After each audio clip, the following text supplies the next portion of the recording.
Hello, this is the TradeSite U.S. Stocks and Futures Market Preview for the week beginning Monday, the 16th of March, 2015, and ending Friday the 20th, which is triple expiration. We'll talk about that in a little bit. Meanwhile, hope you've had a good trading week. I have been away, so this is going up a little later than normal, but on time or ahead of the week's start, of course. Here's a look at the ES front month futures contract. We did have that 13 sell signal back in February that played awkwardly with the risk level. Kept telling everybody I thought that was still in play, and we certainly got the move off of that. It's headed lower significantly. Note that you usually have one or two targets on that move. It's either the red static trend line or a new 9-bar count to the downside, which we completed on Thursday.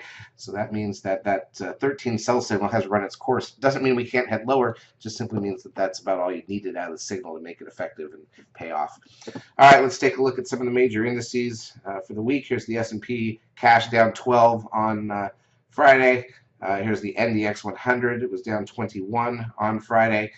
Closing swept the lowest level it's been at since about Valentine's Day, I would say. Here's a look at the SOX index, which was up 5, and interestingly, the biotechs were up 6. So you had the S&P and the NDX down, even though the SOX and the bios were up.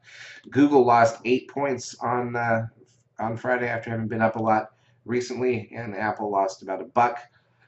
The VIX closed up 0.58 at 16 even. And you got to laugh, exactly hit that green static trend line. So those static trend lines come into play so precisely, so often. Meanwhile, crude oil closed at under $45. Just unbelievable that we're getting newer lows on the crude oil number. And then here's a look at the trend.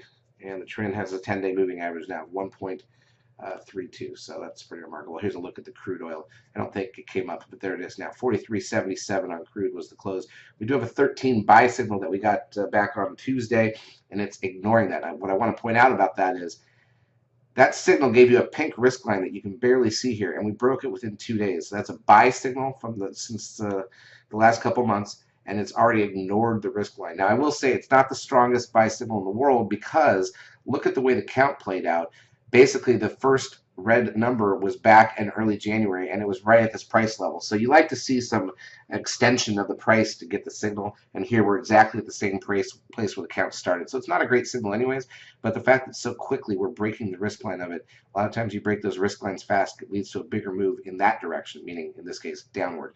And we've got the new lowest close of the year on crude, so hopefully we see it at the pump soon. Yeah, right. Here's a look at at volume, NASDAQ volume. 1.7 billion on Friday, basically the same volume Tuesday, Wednesday, Thursday, Friday, and even Monday this week, right there around that number, which is okay, but it's not great. We've had some volume mornings, we've had some non-volume mornings. I wouldn't say that this has been the most impressive trading environment here the last few weeks. Things started to look better the last week of February, but maybe the first week of March, but they've kind of died off again. You know, you're in that spring break mode for some people, but it still seems a little weaker than what we usually get. If I scroll you back to last year, for example, here's March of last year, the first half of March. Look at all the days over 2 billion shares. Yes, you can see that it dropped off. That is a common week for spring break right there.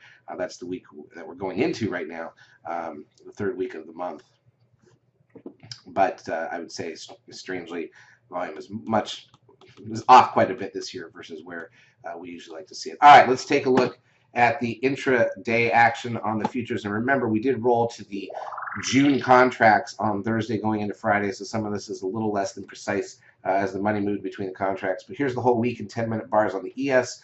This is just showing the June contract. You can see that Monday gapped up a little and basically sludged a little bit higher. Tuesday gapped down, did not fill the gap. That does account for the gap on Monday, though. That covers that gap fill.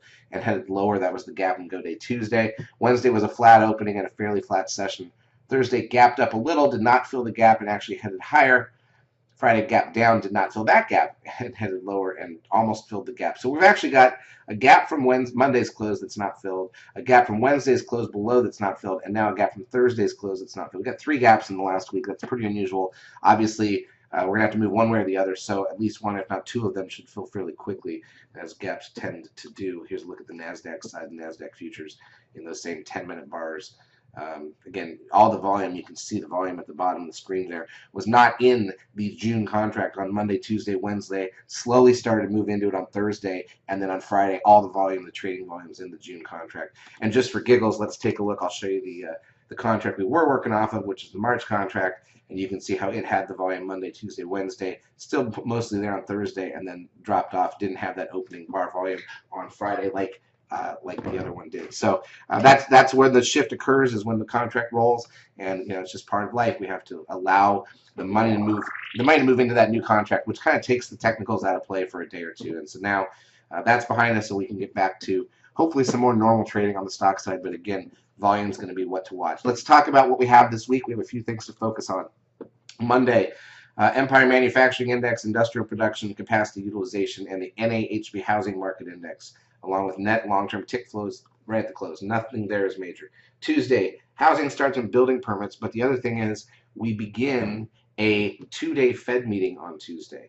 So that's going to slow things down for Wednesday. And that's Wednesday, got the MBA Mortgage Index, crude oil inventories, that's the weekly number, and the Fed announcement at 2 p.m. Eastern Time with the press conference 30 minutes later. So that's going to make Wednesday a little light. And again, we usually look for a 3-wave phenomenon. We'll talk about that in the lab in real time when it happens on Wednesday. Thursday, continuing and initial claims. Those are the weekly numbers, current account balance, and the Philly Fed, leading indicators, and natty gas. And then Friday's the 20th. No economic data due. It is triple expiration. So the other thing we have to focus on is that with expiration typically comes options unraveling. That tends to happen on Wednesday or Thursday of the week. Could be either. Wednesday is the most likely day, but we do have that Fed meeting Wednesday, so we'll see. We'll be looking for that move to start after the first hour's play. And if not, we'll look to Thursday for that one. Meanwhile, that means that Friday is triple expiration. Almost everything's been put in its place, so to speak. They've positioned themselves out of the March contracts before coming into Friday. Nobody wants to wait. None of the big money waits to the last minute. So Friday tends to be extremely dull, even though it's got some pretty heavy volume, closing out the options positions from the people on the floor. So we shouldn't expect much from Friday. Probably see a light day Wednesday ahead of the Fed, but we might get that options unraveling, so that could be good. And then Thursday and Tuesday could be great. Monday, you never know. That's what we're looking at from a trading perspective. We'll be in the lab helping you out. Charts as usual, brought to you by eSignal. We hope to see you there so we can help you make money trading. Have a great week.